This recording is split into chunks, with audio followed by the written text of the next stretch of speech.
pandemic.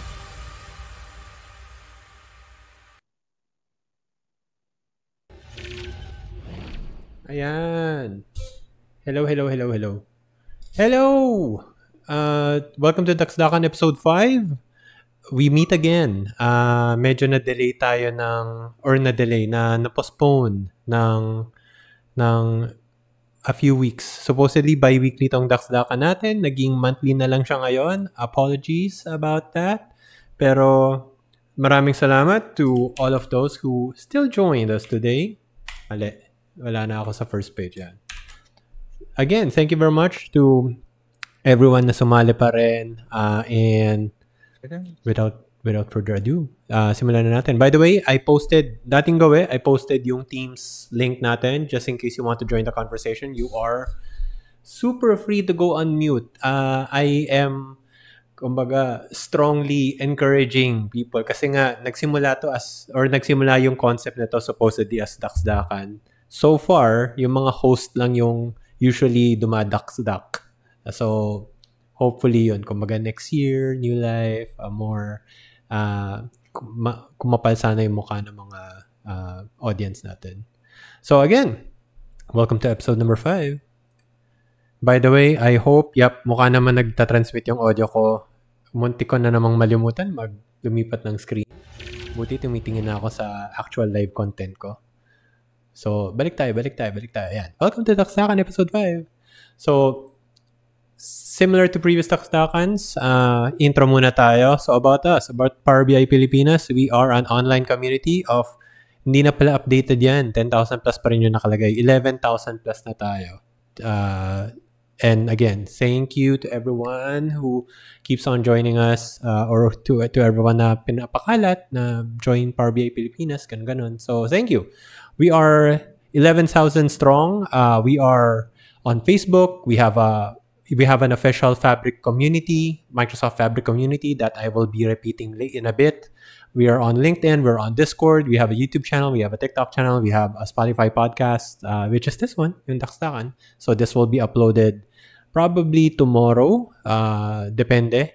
But most likely tomorrow, you'll see this recording via YouTube, Spotify, Apple, Amazon Music. Kasi yun, dikit-dikit naman yung mga yun eh. Parang isang uploadan lang. So, sa mga bago, and to those who are non-Filipinos, what is Daxdakan? So, dakdak is a Filipino verb which means to talk non-stop. And Daxdakan is our fortnightly meeting with fellow Power BI Pilipinas members. Language is Filipino English, so that's sort of a limiter for some foreigners wishing to join. Sorry about that.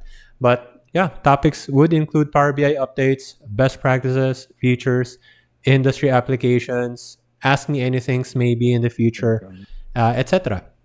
Siguro pag medyo mas marami na yung mga nagsasalita, we can do an AMA. And we are currently live via Teams. You can join literally the conversation. You can just unmute yourself. We're live on Facebook. If gusto nyo, medyo viewer lang kayo. And we are recording to be... Are we recording? Yep, we are recording to be seen on YouTube, Spotify, Apple, Amazon, as I said. So, mabilisan. Power BI Pilipinas updates. So far, ang pinakaunang update ko always is yung Fabric community, yung Microsoft Fabric community membership. Currently, we are at 274. Gusto kong umabot ng 300. Bakit nga ba? Kasi, once we got up to 300, wala pala dito. Community. Once we get up to 300, meron na tayong mga next na mapapatumba sa general Power BI communities in the world at that. Currently, I think Power BI Pilipinas is ranked number 11 out of all PBI communities in the world. Dito sa Fabric community. So it's kind of a big deal. It puts us on Microsoft's map, or it puts the Philippines on Microsoft's map. Kaya medyo gusto kong, syempre nalimutan ko paano nga ba tignan. Fabric user groups yata.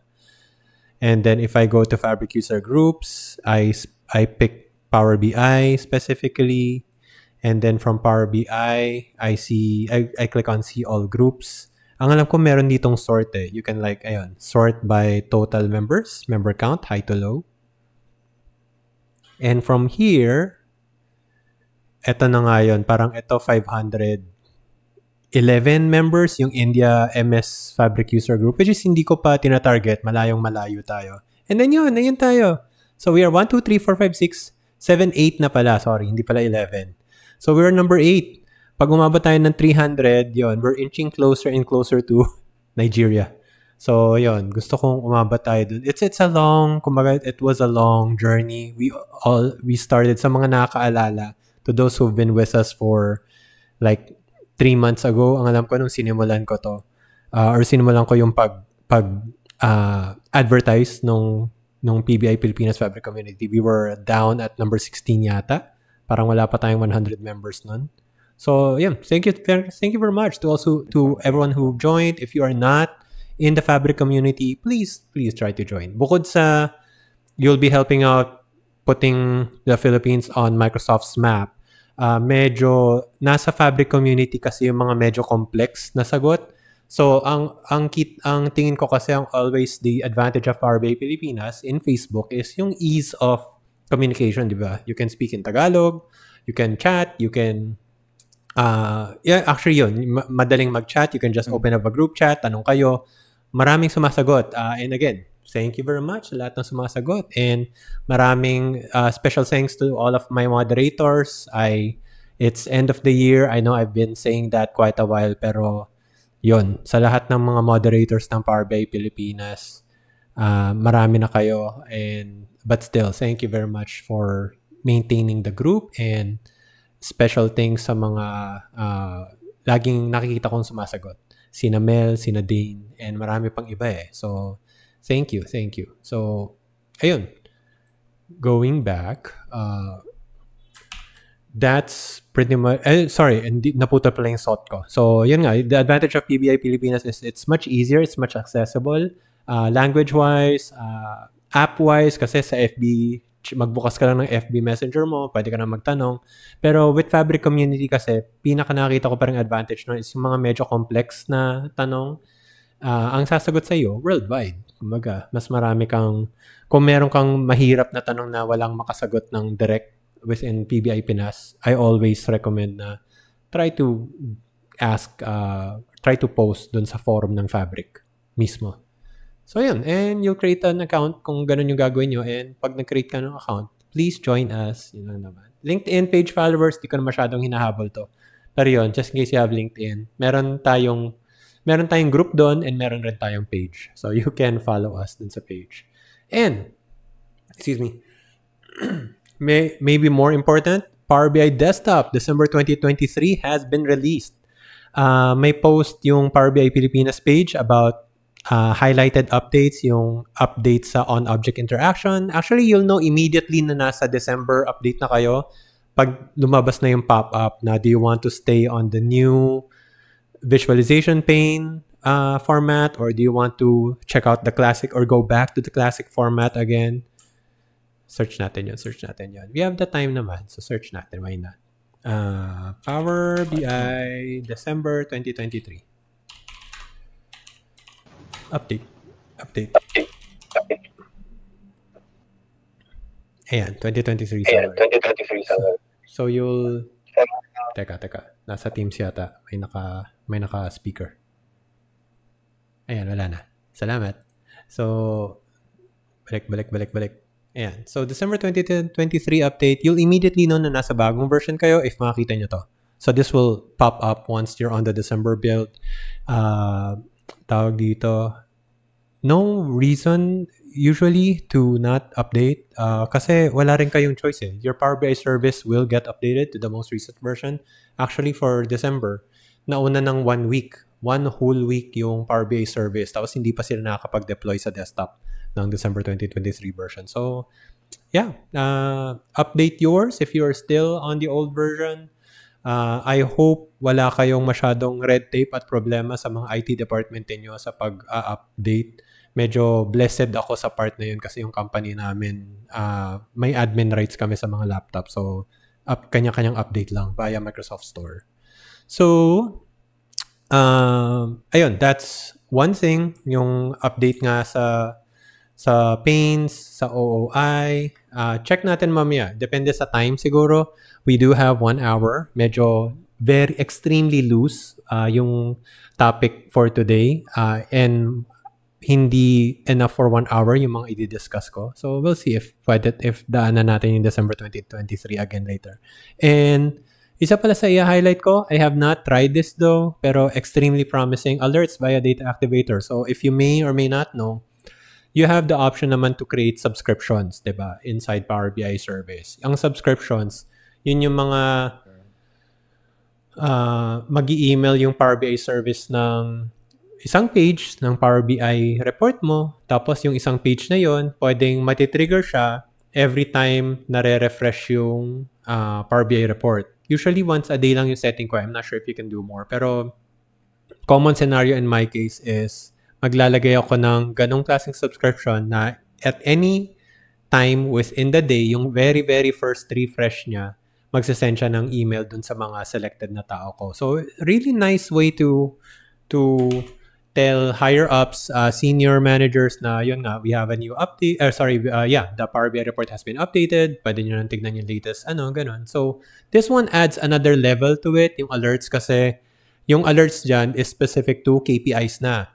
Dati, ginagawa ko rin yun pero medyo may konting workaround na magsaset up pa ako ng alerts via a dashboard. Tapos yung dashboard, yung mga tiles doon, yun yung mag-a-alert. Tapos papasa niya sa Power Automate. So kumbaga may mga ganong pasahan pa. And supposedly, when I read through the updates, again, read through it kasi sadly hindi ko pa natatry. Feel free to interrupt me if natry nyo na. Pero yun, supposedly, direct na. Inside Power BI, magagawa mo na yung mga alerts. So, exciting. And then yun, hindi ko pa naasikaso. I'm so sorry. Naging busy rin kasi this month with work. Pero, actually, wala rin kasing update sa akin. I will be following it up though by January. Wala rin naman kasi tayong nakuhang slot regarding Power BI Pilipinas Meetup. So, ang venue target ko dyan, supposedly, is yung Microsoft headquarters sa One Ayala. So, may contact na tayo. They haven't responding kinda kasi medyo mabagal lang mag-respond minsan. So, they did confirm naman na we can, pero medyo mahirap daw December. And sinabi ko rin na during that time, kasi parang November na yun, patapos na, sabi ko rin na ayoko rin naman na biglaan. So, I want like 30 days before mo makapag-secure tayo ng isang conference room, kunwari, for a meetup. Pero yun, we'll see. Definitely still something na that will haunt me every month. So, ifa-follow up ko talaga yan. Yun nga, never pa tayo nagkaroon. So, stand by. 2024 target yan. Very realistic goal naman, I believe. And then, Power BI Pinas Challenge. Ito yung mas mahirap feeling ko kasi medyo organization-wise, yung mga sponsors, ganun. But something on the pipeline, maybe 2024, second half na talaga yan. A data challenge that is specific to Power BI Pilipinas lang. So, if you are familiar with yung mga Onyx Data Challenge, Enterprise 360, Enterprise DNA, Maven Analytics, so parang ganon. Pero specific to Power BI and specific to Filipinos or people in the Philippines, ganyan. And call for presenters, lagi kong sinasabi, I think we had a few presenters nung umpisa, episode 1, episode 2. Pero yun, always open. If you have something that you'd like to share with Power BI, gusto nyo kaming pagpracticean, please do. Kung just reach out to the Power BI Pilipinas page, or if you're connected to me via personal FB page ko or LinkedIn page ko, feel free to send me a message. Nire-reply naman ako. So, that is it regarding the updates. Finally, random PBI tips and tricks tayo. And as I've said, yun nga, hindi marami yung pinrepair ko. Nag-expect kasi ako na siguro naman may mag-share na iba, hindi lang ako. Kaya yung mga nasa teams yan, I'm looking at you kung may mag-share kayo. Pero yun, ako muna. Itatabi ko lang, medyo nag-choppy na. Okay. So, nilista ko when I was going through, kumbaga, pwede ko ba yung highlight lahat? nilista ko, or kumbaga tinry kong ilista. Anyway, yung mga gusto kong i-discuss. And I listed 4. Itatabi ko sa ibang notepad. So, gusto kong i-discuss yung usage report. Gusto kong i-discuss yung, ano ba yan? gzip, empty character. Gzip, empty char. And gusto kong i-discuss yung DAX Studio measures. Okay. Measure, what you call that? Export actually. Kasi kumaga ito yung mga feeling ko medyo hindi nababanggit madalas. Pero for me, nagagamit ko siya like at least once a week.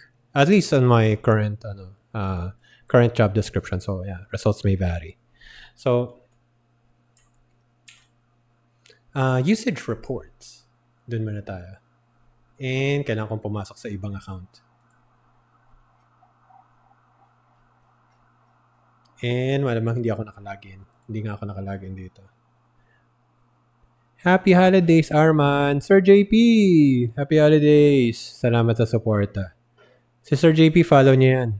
Naku, nag-error na. Sir JP is basta anything with data engineering.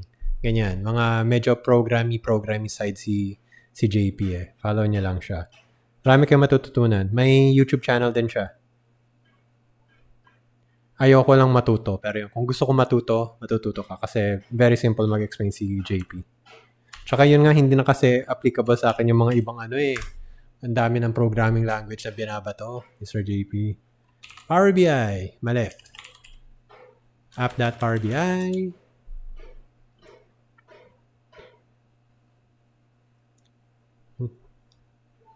New passcode.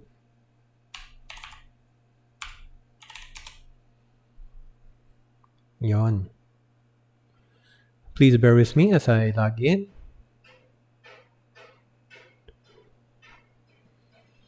Ayan. So, ano ba tayo? Usage metrics. Doon muna tayo sa mga... Dito muna. Dito na lang. So, data usage or report usage, you start it off by clicking any report, like, kunwari ito, Bigfoot sightings, 3 dots, tapos view usage metrics report. The moment you click on view usage metrics report, if first time yung i-click to, automatic na yung gagawa ng dataset in the background. Hidden dataset siya. Tapos automatic na rin siyang gagawa ng ganitong report. So, medyo, yun nga, wala namang tumitingin kasi ng report na to. Dataset-wise, or data range-wise, ang alam ko, 30 days to 90 days. Medyo hindi ko pa na-figure out when happens which. Parang it starts off as 30 days yata. Tapos as you use it, kumbaga it can keep up to 90 days worth of data. Tapos slowly pinapurge rin niya after the 90-day period. So, it gives you, usage ng report ninyo, which is kind of fun. Pero, what I find most useful or more useful is usage ng iba't ibang report in the same workspace. So, how do you get to that? So far, nakita kong paraan is to just connect to it via a Power BI desktop app. So, from Power BI desktop, kunwari new app na tayo. Kasi ko-connect ka via direct query or live connection na siya So, bago, new report. From new report, we get data. We get a Power BI dataset. Data. Naduduling ba ako? Hindi ko nakakita yung dataset. Or, okay, more. Semantic models na siya ngayon. So, sorry, Dane, ano ulit? Ay, wala na pala siya. Ginawa ng semantic model na. Ayaw nga. Salamat. Ngayong buwan lang yata yan Salamat. Oo nga, no. Semantic models na nga pala sila. So yeah, dahil semantic model na rin na nakasulat naman sa kanya sa Power BI service. So, o nga pala, depende sa login ninyo. So, kunwari na lang ito kasi nakalagin ako sa ibang account Hindi dun sa kaninang workspace. Anyway, kunwari yan na lang. Sige, kunin ko na yun. Get data. PBI semantic models. O nga, pangalawa lang pala siya. Hindi ko ba siya binapansin kanina. Search for the usage. If marami kayong workspaces na sinalihan, marami kayong makikitang tawag dito, marami kayong report usage metrics model or usage metrics model na makita. Depende if you use the new or the old version. Pero it doesn't matter. Sa ngayon, report usage metrics model. Connectan natin. Pag kumilik kayo, automatic wealth of information ang papasok sa inyo. Sadly, hindi ko na yata ma-remember lahat ng mga names. So, kakapain ko tuloy ngayon. Pero you'll be able to see the views, as in viewer count, based on the report. May report GUI, may report ID ka rito. Tapos, teka, nakita ba ito sa stream? Natatakpan. Teka, lipat.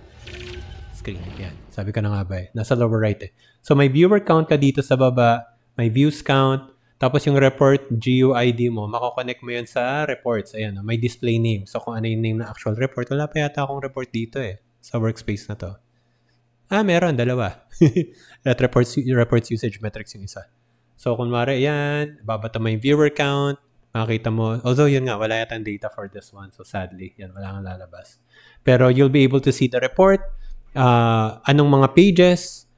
How many yung tumitingin. Sino yung tumitingin. Kasi you'll be able to see the users as well. As in email address or logins ng mga users na yon. And display name rin nila kung yun yung type ninyo. Tiny caveat, hindi nyo lang pwedeng makita yung mga users na naka-hidden privacy. So, yung mga anti-tracking na mga browsers ang gamit nila or meron silang extension na anti-tracking, Privacy Badger, isa yan.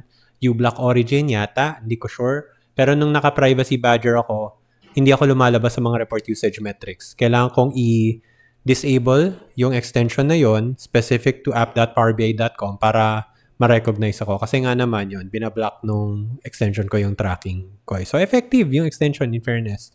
So, kaya, the reason I'm saying that or telling you that is, you need to, kumbaga, hindi pwedeng bigla na lang kayo titingin one day at sasabihin yung, wala palang gumagamit na report na to or, si ganito, never nagbukas ng mga Power BI reports simula nung 1 month ago.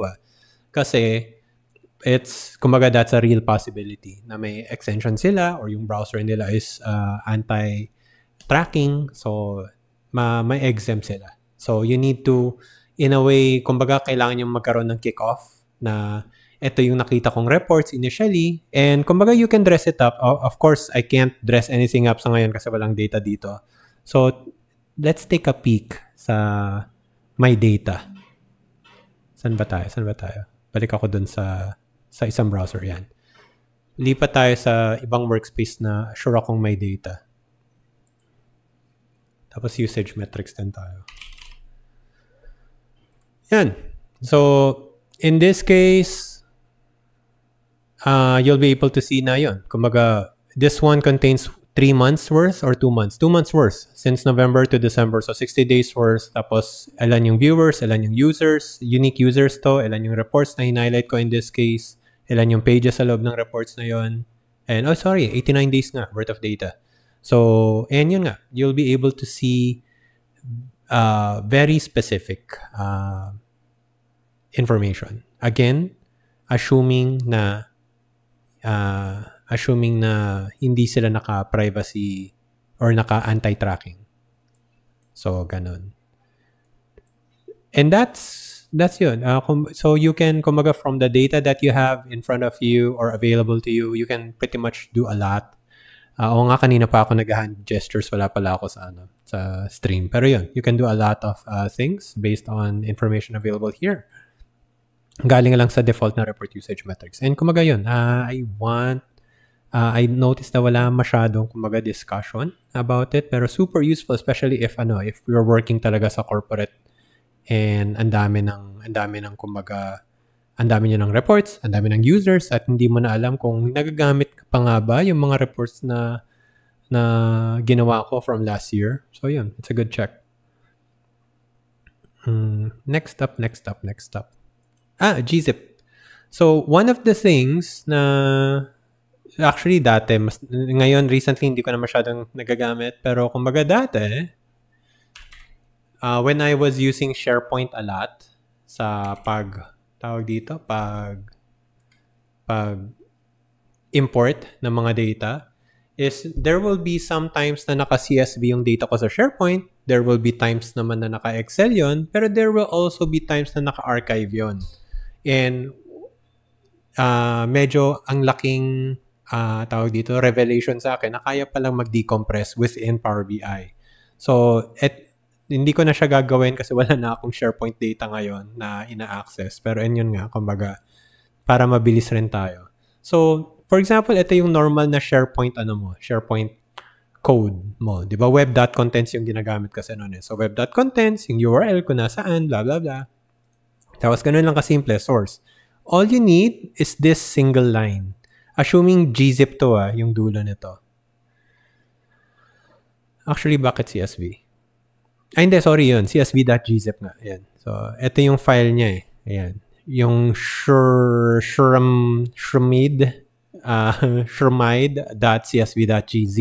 Tapos, ito na yung parang dulo ng SharePoint usually, di ba? May question mark, st blah, blah, blah. So, if you are working with gzip files, pag ito lang yung ginamit mo, parang mag-error yun or something or binary something, tapos trash code yung makikita nyo. All you need to do is add this single line. This single line, yung decompressed equals, and I can easily copy-paste this to Facebook chat. And to Teams chat, why not? Kasi para hindi tayo, para kita nyo lahat. Paste ko muna sa Teams chat. Prior tayo sa Teams, syempre, may konti tayong bias. Teams bias tayo. Tapos FB chat. Yan. So, what that does, or what the blog will be telling you is how to decompress from within the Power Query. So within Power Query, if kumo-connect kayo sa SharePoint data or even if data ang alam ko kahit local it works. Kahit nasa local drive ninyo, naka-gzip yun, you can decompress it from within Power Query. So hindi nyo na kailangan, kunwari, bakit nga ba ako may gzip nun? Kasi from data engineering back then, parang from query nila, may mga steps sila na instead na magbabato sila ng CSV into SharePoint, nakakain ng malaking space, gini-gzip na nila bago nila ibato sa SharePoint. So, ako naman, ayoko namang i-extract ko pa, i-decompress ko pa sa desktop ko or whatever, or pwede kayong rumekta na gzip mismo yung kokonekta ninyong dataset. So, all you need to do again is to add this single line. Yung decompress equals binary.decompress source compression.gzip. Yan lang. Tapos, magiging CSV file na siya na ma-unlock ninyo. And yun nga, kumbaga makikita nyo naman, 6 steps is all you need. And yan na, ma-access nyo na yung table sa loob. I did only try this via CSV, pero feeling ko Excel gagana rin naman, but I haven't tried to be honest. Pero yun, perfect scenario, a gzip in SharePoint with a CSV inside of it. Yun yung kumaga perfect scenario na gagana talaga to. So yun. Yun yung ating tip number 2, gzip decompression from within Power Query. And ano pa ba yung nilista ko? Empty char naman. Empty characters. So si empty char, isabay na natin si unichar, emptycharacter.com. Copy-paste ko na rin. Why not? Oops. Copy. Paste sa mga chats. Chat in Teams.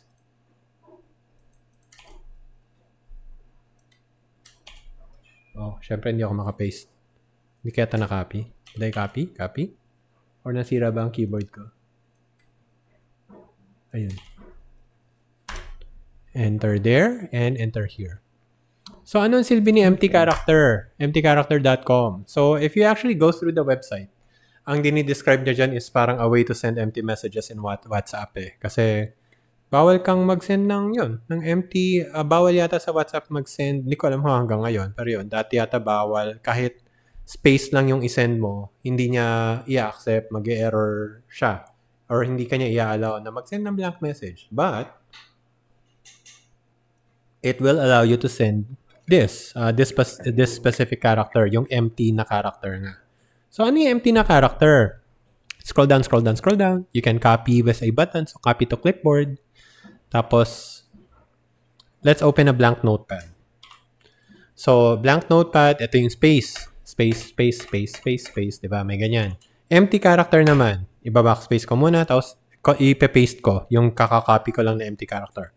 Paste, paste, paste. Pansin nyo, hindi siya umaandar at all, pero recognized yan na may content sa loob.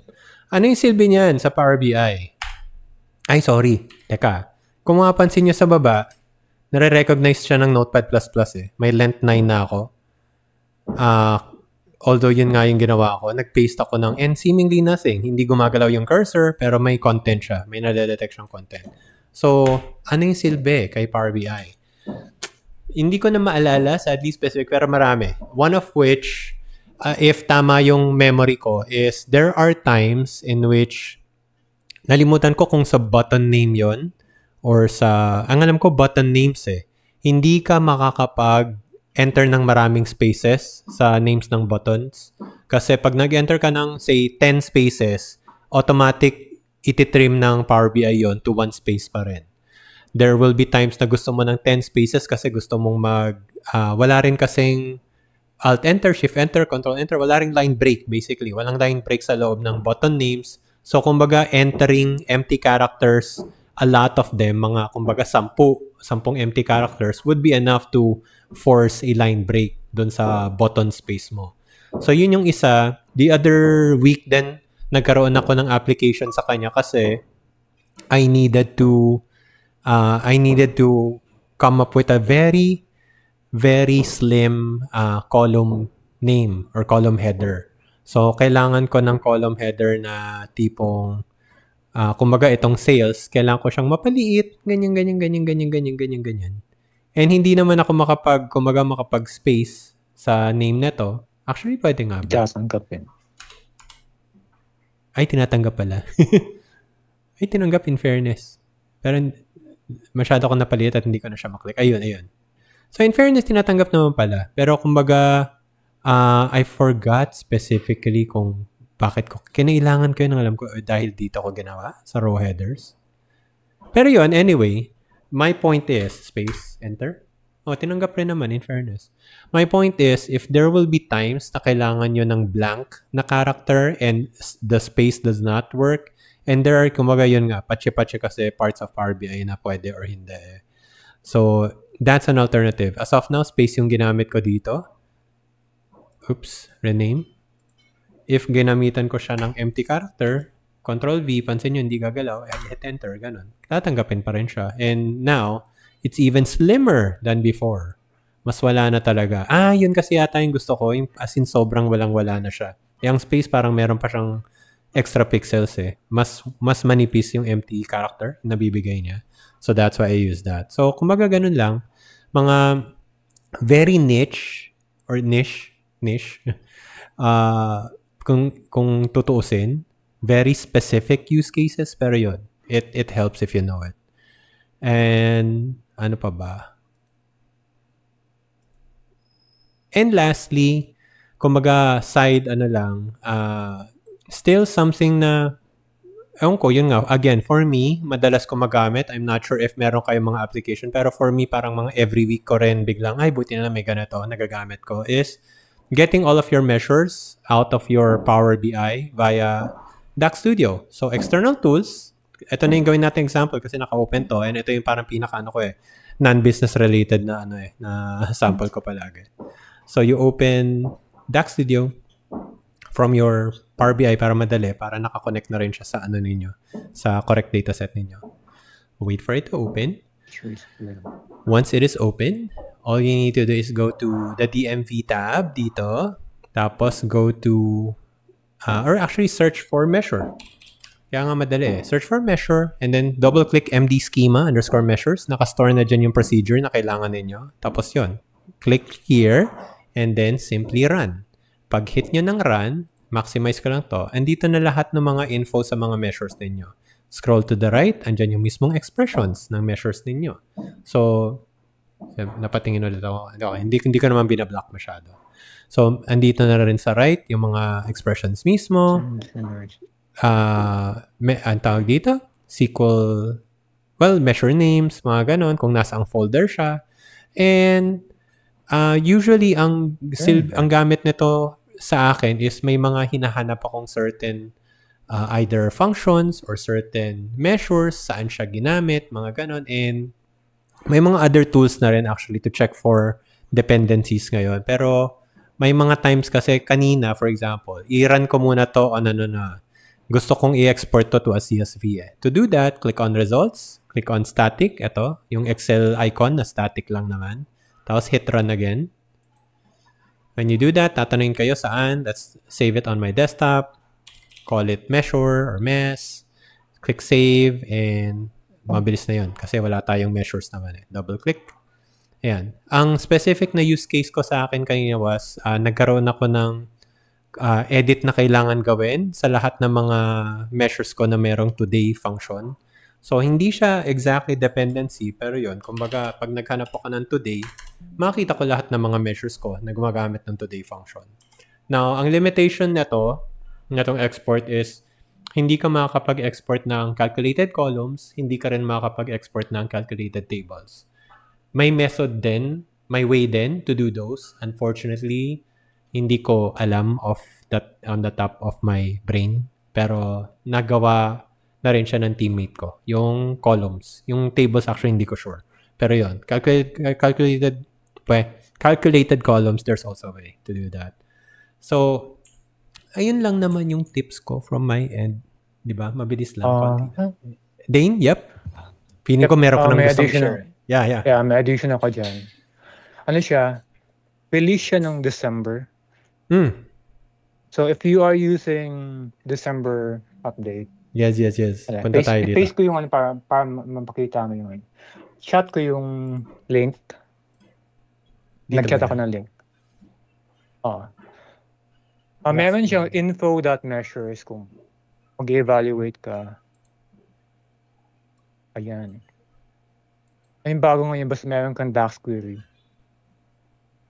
Somewhere sa baba. Pwedeng ganyan gawin mo dun sa sa DAX query, and then you type info.measures. Lalabas lahat ng measures. Perfect. And you can copy.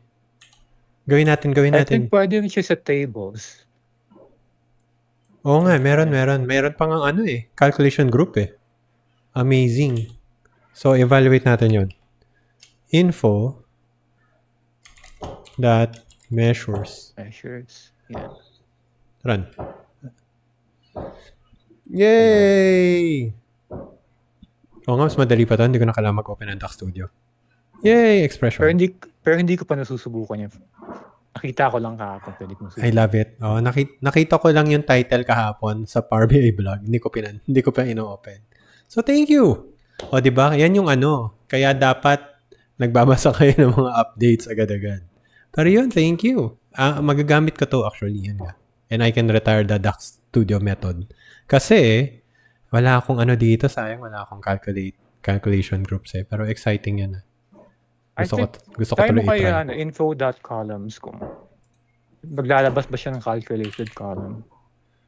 Hindi, as in meron siyang columns. Hindi, wala pa ako dito. Gawa tayo calculated columns. Ay, sorry, columns pala, no? Calculation groups nasa isip ko, actually. Meron ba akong columns? Parang wala akong ginawang calculated columns.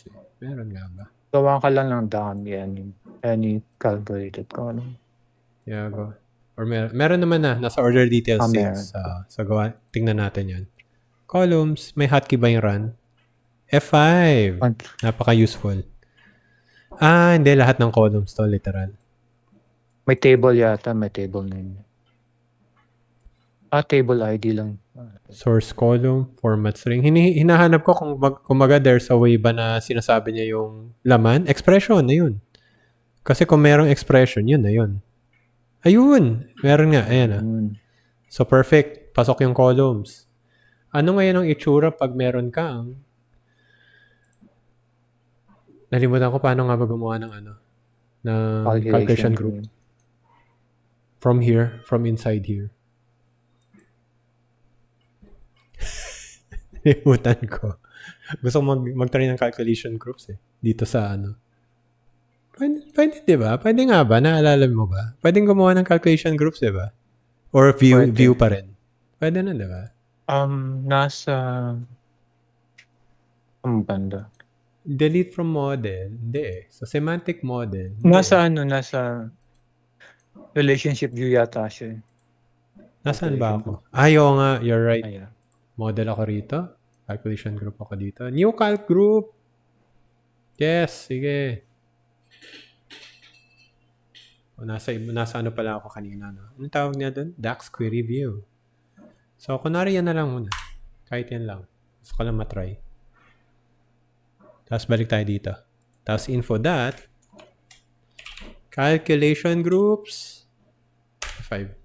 Amazing. Ay, yun nga lang, hindi niya binibigay yung title. Sad nga lang. May title ba yung calculation group? Meron dapat eh. Measure, kahit yung name na measurement lang, dapat lalabas. Teka, dito na pala tayo. Calculation item yata yung gusto mo.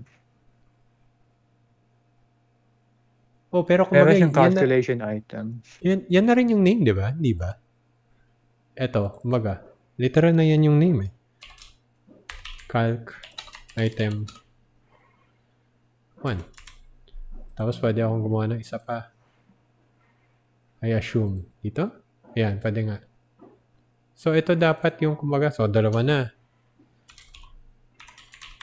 Parehas na naka-equal selected measure lang, which should be fine. Tapos, calculation group ko. Kumbaga, intelligence. Yan na. Type ko yan. Tapos, may dalawa akong item sa loob. Pagpunta ko dito, pag F5 ko na to, ay, wala. Or baka yung group lang? Calculation items. Na string. Sorry. Hey! Love it. Yan na nga siya. Tapos expression. Kaso lang, hindi nakalagay yung name ng calculation group. Oo. Yung calc group mo, wala. Siya C24317. Ganun lang talaga. Pero, pwede na rin. Kasi, ewan ko sa experience ko naman kasi pinakamarami ko ng calc group, dalawa eh. Hindi naman ako ganun ka wild so far. So, pwede na. Umaga, laking tulong na nito. The fact na nakikita niya kahit calculation group. Amazing. And yun nga, magamit ko to. Lalo na yung info.measures. Salamat din. Ang isa ko pang gustong i-explore over the weekend is yung dahil nga may nag-reply sino nga ba nag-reply? Pero may nag-reply sa sa meme post ko hahapon about DAX date and time. Yung paggamit ng offset para hindi ka na magda-date and time.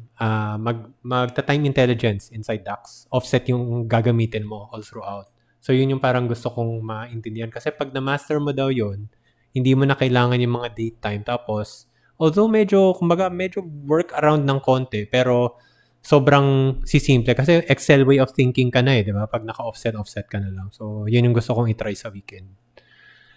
Yes, Merry Christmas. Di ba? Anong gagawin sa Pasko? Mag-aaral ng DAX. Ng offset. Offset is very useful kasi kung, for example, gusto mong reset yung cumulative count mo. May nag-post ng ganun sa cumulative. Sa Power BI community natin.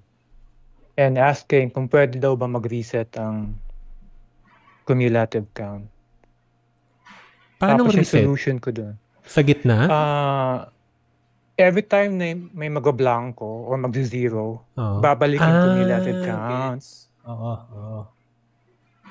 So I did that using offset and it's way faster than the old school method na haba ng solution para lang maka-reset ka. Kasi yun nga yung iiwasan mo may iwasan mo na yung parang naka-black box ka, di ba? Sa DAX. Lahat ng logic, kailangan alam ng single DAX formula mo. So with offset, kaya niyang umasa sa mga katabi niyang cells. Parang Excel nga. Okay. Good to know. Pero yun, never akong gumamit ng offset in actual production. Kumbaga nakita ko lang siya in the preview. Ganun. Tapos, okay, cool. Tapos never kong ginamit. So, with time intelligence though, as an alternative to time intelligence, parang malaki nga yung promise. Kasi usually may mga ka na dun eh. Nakakalat na yung mga numbers na gusto mo, na kailangan mo sabay pag ita-time intelligence mo, yun nga, papasok ka sa black box na yun, sa rabbit hole na kailangan lahat ng kailangan ko nandito sa isang measure na to. At kung ano ng mga var. Pero yeah, good to know. Salamat. Dane, on your end. And yun nga pala si Dane, one of the moderators, binanggit ko kanina. Maraming salamat. Always one of the pinaka-active sa ating mga moderators. And even nung member pa lang siya before. And yun, thank you very much sa pagtulong sa group. And super user po siya sa Fabric community.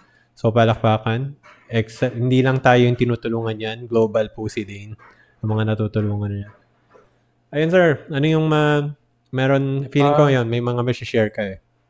Meron, pero more of siguro is the way you connect to data. And then, since nag-mention ako ng offset, papakita ko na lang yung solution, which is first time ko that time na gamitin ng offset. Kasi, basta kasi nag-reset, ayaw kong galawin kasi medyo komplikado. And then, there's offset naman pala. So, I tried that and pakita ko na yung screen. Ito. Yeah. Teams na yung sinishare. Ayan. Yeah. Kita niyo yung screen. Kita. So, kita ka rin sa stream, sa FB stream. Kita din. Ayan. So, ganito yung niya, yung sample problem niya. And then, ang gusto niya is mag-reset ang count every time na may maga-blanco. So, this is using offset. At saka mabilis lang siya. Hindi siya katulad dati na yun. Gaya namin black box. So, ayan. 1, 2, 3, 4. And then may blanco siya dito. Bumalik ulit siya sa 1. Blanco, 1. Yun, wala siyang blanco dito. 1, 2, 1. So, si resetting count, ano yung itsura? Siya yung measure, di ba? Si resetting count? Siya yung measure. Ito yung normal count lang.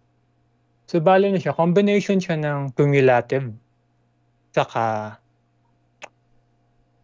pakita ko na lang yun. So, may running totals? Yun ba yun? Meron tayong running total. Ganyan. And then, selected is ito yung sabi, resetting. Ayan. Ayun, nakita ko na yung offset. So, -1 meaning 1 to the left? 1 row pabalik. Paano pala nalalaman na row or column? Dahil ba first argument yung row? Ganun ba yan? Row siya kasi nakalagay yan. Ito. Actually, we choose a column pero yung natin is yung i-access natin yung row sa column. So meron kang current row and then babalik ka ng 1 and you choose all selected kasi you want to be, to be able to get the granularity by category number or whatever.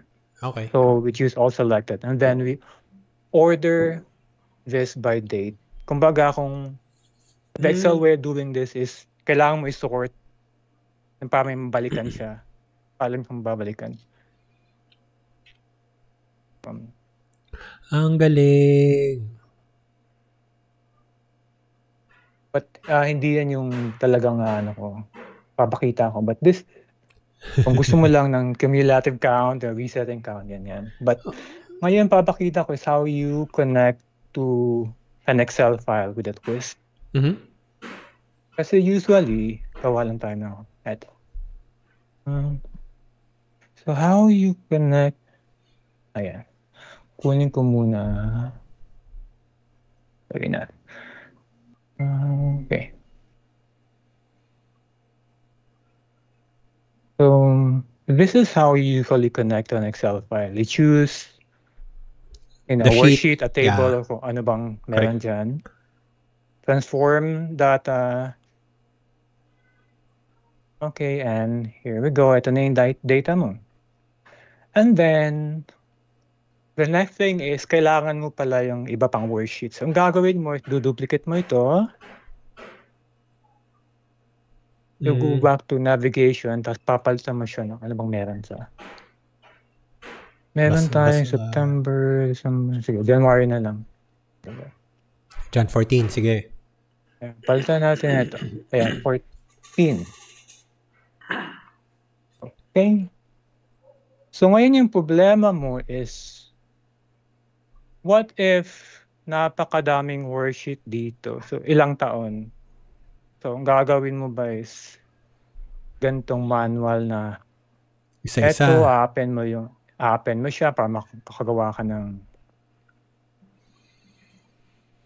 bagong table na appended lahat. Actually, merong mali dito sa isa. Tama. Palitan natin dyan, Nagnal na nga 14 lahat. para mali. Yan.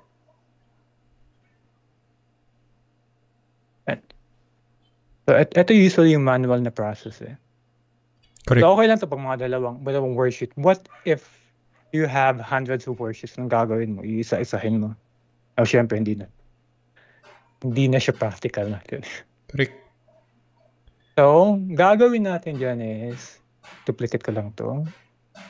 Tatanggalin ko lang yung change type kasi gagawin ko is combine ko naman sila. So, pag kinumbine ko sila sa table, it won't matter kung nag-change type o hindi kasi babalik siya sa type any.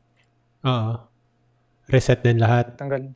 Reset din lahat. So, tanggalin natin yan and gagawin lang natin is, ito may mga blanco dito kasi copy-paste ko lang siya to another worksheet. Tapos ito yung mga used na rows. Cells. Nare-recognize pa rin yan na may traces of usage. So, tatanggalin ko na lang siya para mawala siya. And then, mali. Dito pala.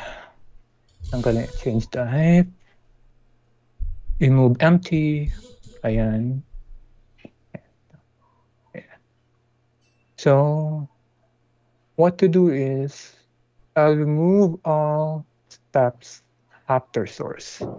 So, nakikita mo ngayon nandito lahat ng table.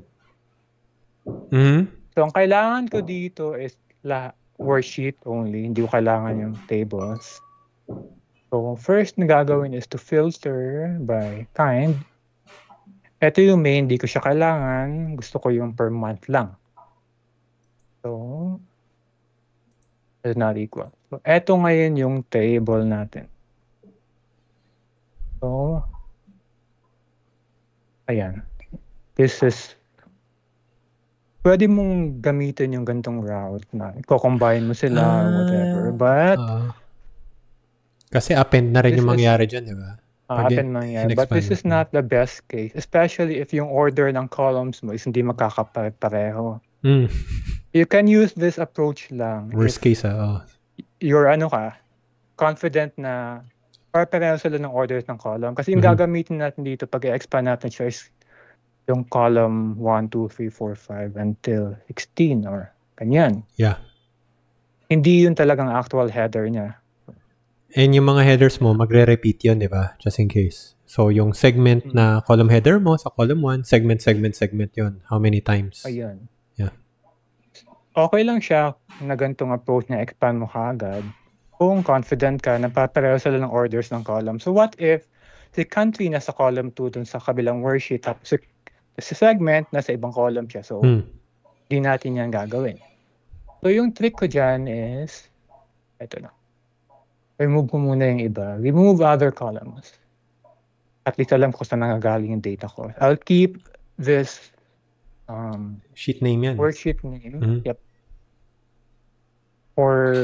Para in case na kailangan natin balikan saan nangagaling yung data, is meron tayong babalikan. Hindi tayo mahirap maghanap kung saan siya galing. And then, ito yung kanina. Ang gagawin ko is,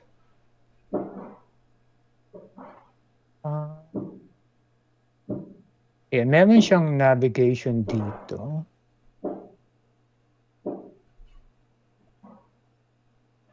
I'll simply, ayan. So yung gagawin natin first is to promote the headers. So ito yung approach. Ayan. Ayan. Copyin ko ng lahat. Tapos gagawa na lang ako ng custom column. Copy-paste ko lang siya, but I know na itong step na to kasi nagagaling sa source data mismo. So, hindi ko siya kailangan. Tanggalin natin yan sa source. Tapos, we already have the worksheet. So, hindi ko rin kailangan itong si December 13 Navigation. worksheet. Ayan. Lagay lang ako ng source equals data. Ito na yung table natin. Nasa data na. And then, ito is pointing to the previous source kanina dinelete ko. Papalitan lang natin siya ng source. Yan. Yan. And meron na tayong table. Kung titingnan natin yung table, ayan na. So, ganun lang gagawin natin. And then, expand natin to. Ayan, nakakonect na tayo sa whole workbook. Pero syempre, tinanggal natin yung mga hindi natin kailangan. Itong si main, tsaka itong ibang table. Gaya na sinabi ko kanina, tinanggal ko yung change type na step. Kasi pag na-expand ako ng table, galing dito, lahat yan magiging type any. So, ganun pa din naman. Kailangan kong i-manually change the data type again.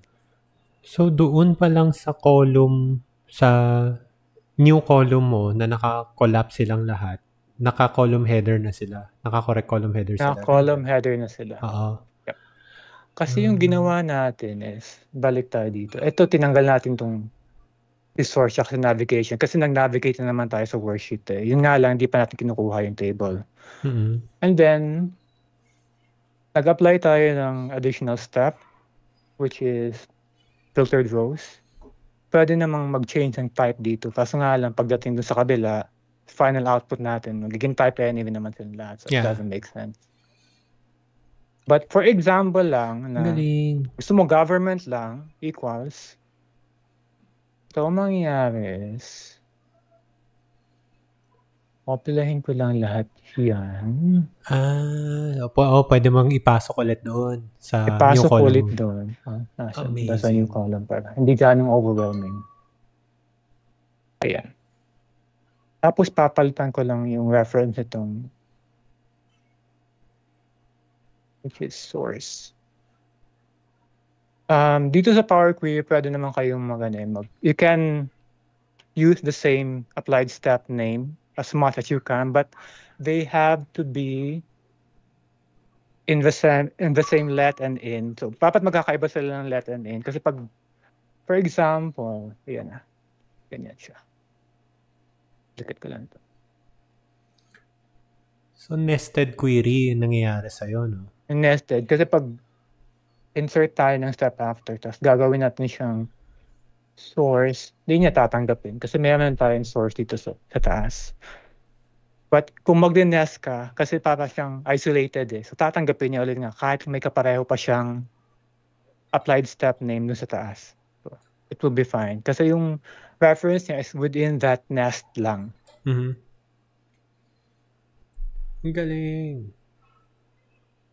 Ayun, government na lahat kasi ginawa kong government na. Okay. Amazing. Ito yung next kong gagawin is, lilipat ko siya sa Excel kasi hindi naman siguro lahat naka-Power BI. And then sometimes, we want to do it in Excel kasi gusto natin ibigay yung data sa ibang tao and we don't want to copy-paste from Power BI to Excel. But first, gagawa ko ng, balikan ko lang to. Ano bang dates meron dito? 2013, September, until, September and October tayo. Gagawa ko ng table. Insert table. Start date and date. 2013, diba? So, September and then and birth. 13. Gagawin ko siyang table. Palitan ko lang siya ng bawag dito. Start and dates. Mhm. And then, lalagay ko siya sa Power Query. So, i-import ko siya. Okay. Naiba yata yung... Okay. And then, yung kinopya kong query kanina, ililipat ko siya dito sa Excel.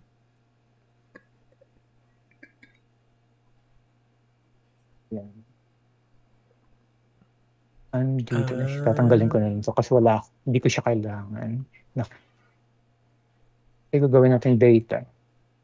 So, ngayon yung goal natin is gusto natin is yung ibang tao na lang yung mag-update nito. Pero gusto nila makaka-filter sila ng date. Hindi daw nila kasi kailangan lahat. But nandiyan yung data natin and gusto lang nila ganitong dates lang.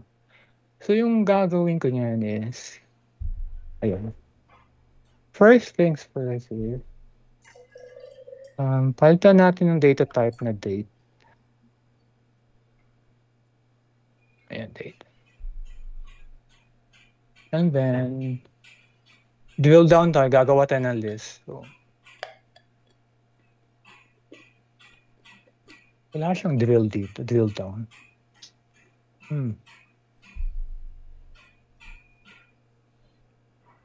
Oh, weird. So, gagawin kong list, gusto ko makita yung start date lang. So, gagawin ko na lang is, ayan, start date. So, ito magiging list na siya. And we have a list na start date. And then, I want to feed this date doon sa data. Magiging variable lang siya. Then, parang ganun. Pwede naman kasing parameters to, but yun nga lang, ayaw mo yung end user mapupunta pa ng parameters, papalitan niya yung date. Gusto mo yung, dun lang siya mismo nasa Excel sa, din.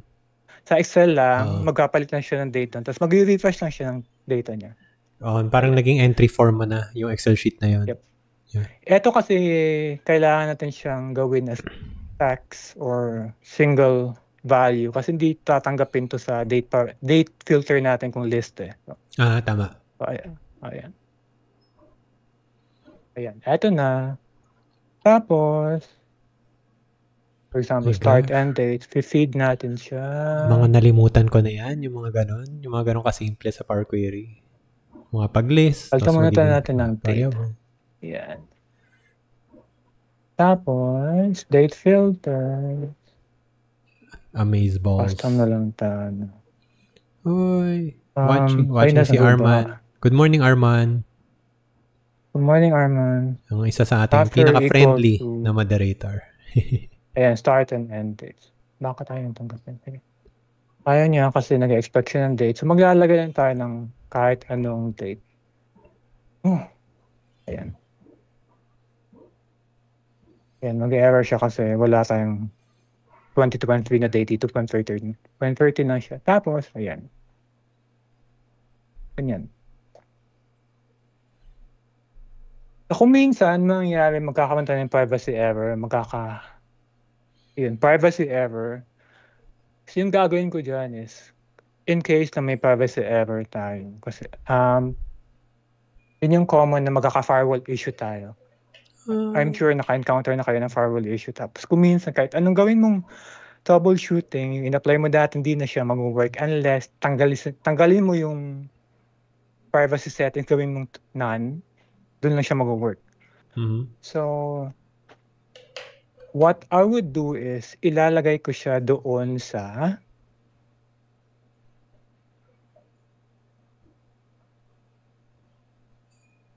ilalagay ko ito doon sa query. So, magiging isang table lang sila. Isang query lang. Ano na tayo? Navigation. So, yung gagawin is gusto ko one line lang sila lahat para isang line lang kung lalagay ko dun sa data. So, gusto ko start date. Ayan. Tapos, kukunin ko yung first row nitong list. Yeah. Sa Power Query nga pala is yung index natin always start with 0. So the first row is always 0. 0. Yeah. Yep. Para makapag-extract ka as a single value na mala parameter na tayo. And then, kasi dun sa kabila is yung data type natin is date and ito is date time. So, simpleng solution lang yan. Date.from. Wrap natin yan and then date na siya. Tama. And then, amaze. Balik ako dito sa advanced editor. Mag-insert lang ako ng start date.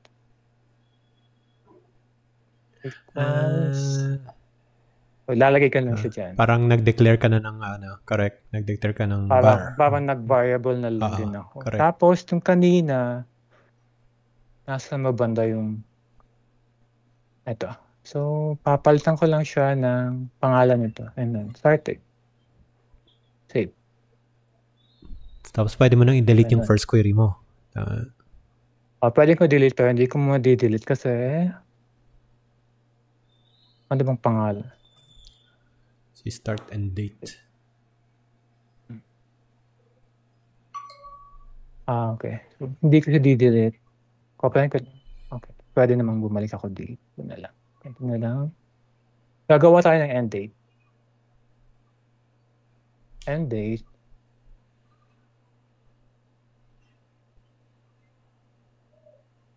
Ganyan. Ito yung name ng table natin dun sa Excel, start end dates. And then yung column name is end date. So dapat maalala mo yung kung magka-power query ka sa Excel, dapat maalala mo yung yung column names kasi dito hindi siya pwedeng walang IntelliSense. Tawag dito. Ayan, hindi mo makiklik tong Excel. Walang IntelliSense. Para siyang nakapatong siya sa main Excel window mo. Always on top yung Power Query mo. Yeah. Either yung palitan mo yung size or kailangan maalala mo yung column names. And case sensitive, remember. Case sensitive. Power Query is case sensitive. Yeah. So, ayan. Balik ako dito sa data. Tapos, ayan.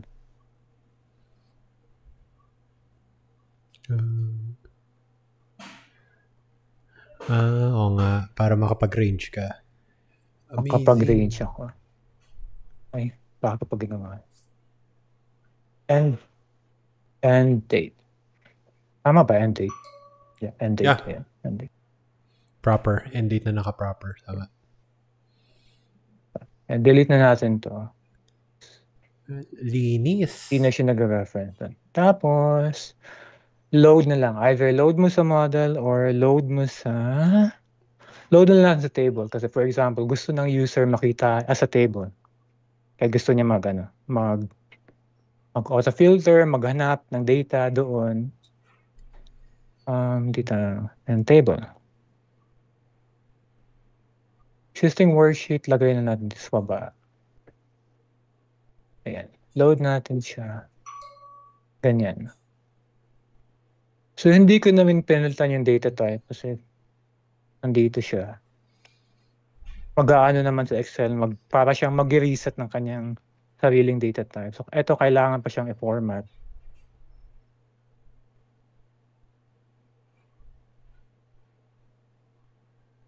But kung ilo-load mo siya sa model, kailangan mag-set ka ng proper na data type. So, for example, load natin siya sa model. Gawin natin text. Lahat yan. Create type to text.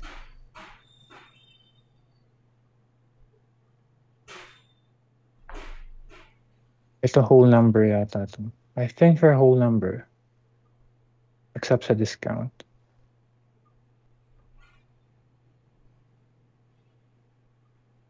So, bakit D-decimal and not whole number?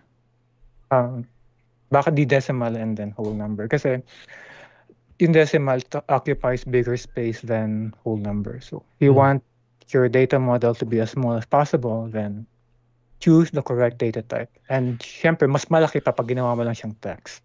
And hindi ka pwede mag-sum pag text siya. Correct.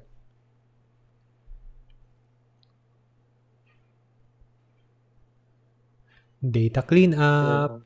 Diba? Decimal. Yeah. Change type to decimal number. And ito is a whole number. Ito sa year, nakadepende kasi. Usually, kung di mo siya gagamitin sa filter o sa slicer, gawin mo siyang number. Kasi kung gawin mo siyang number, kung di mo siya gagamitin sa slicer, na naka-drop down. Kasi kung naka-number siya, hindi ka makaka-drop down sa Power BI. Tama ba ako? Magiging ano siya parang tawag dito. Meron siyang slider type siya. Hindi ka makaka-drop down. Or makaka-drop down ka, hindi ka pala pwede mag-search yun. Yung ganun. Ayun, hindi ka pwede mag-search. Hindi ka pwede mag-search. Ang pwede ka lang mag-search kung text. Yeah. So, since Excel naman tayo, wala naman tayong ganung slicer dito sa Excel. Yeah. Ang gawin nila natin siyang integer. A whole number. And this one's text. And I think we're fine. And ito nga yung reason kanina kung bakit I keep the worksheet name. Kasi gusto ko pag i-load ko siya, mahanap ko siya kung saan worksheet siya. And meron kang reference eh. Importante yan yung traceability. Lalo na pag gumagawa ka na ng mga values, measures na medyo komplikado na. Yung kumbaga may way ka para matrace back kung ano yung expected values mo. And yun, kailangan mo ng ganyan. Yeah, so add natin siya data model. Kung gusto mo siyang mag-power pivot. Ayan. So, ito lang yung problema natin dito is nag-reset palagi yung kasi hindi naman niya kini-carry yung types eh. Data types dyan eh. Yeah. Sa Excel. But nasa loob, kung pupunta tayo kung gusto mong gumawa ng power pivot or gawa ka ng measure, so kailangan mo siyang i-load sa data model. So, ito yung mga nag-Excel lang, tapos kasi hindi supported ng company nila yung Power BI, then you can do it this way. Yun nga lang is, I prefer Power BI over this kasi alam mo yung issue palagi ni Excel is magko-corrupt siya, tapos hindi mo alam kung bakit. Na-fix mo na, tapos magko-corrupt ulit siya. Magka-crash. Pero yun nga, iba pa rin yung tactility ng Excel. Yung nasa harap mo nasa harap mo lahat ng values, and pinaglalaroan mo, nakakita mo habang nag-filter. Pero yun nga, pwede ka maliit kasi yung data source. Yes. Filter. Yun nga lang, yung limit mo is kung ano yung limit ng Excel, which is 1 million rows something. Yun yung limit mo. Correct. But sa Power Pivot, wala siyang limit. Yes. Yung limit niya is kung anong kaya ng machine mo. Yun lang yun. Ng memory mo. Yeah. Yep. Ito pag nag-over 1M to, mag-error yata ito eh. Over limit siya, mag-error siya. Pag sa Power Pivot, go lang siya. Wala siyang problema. And correct. I do it this way kasi meron ako mga manual and Excel lahat, medyo mabagal sila kung lalagay ko sa isang query lahat.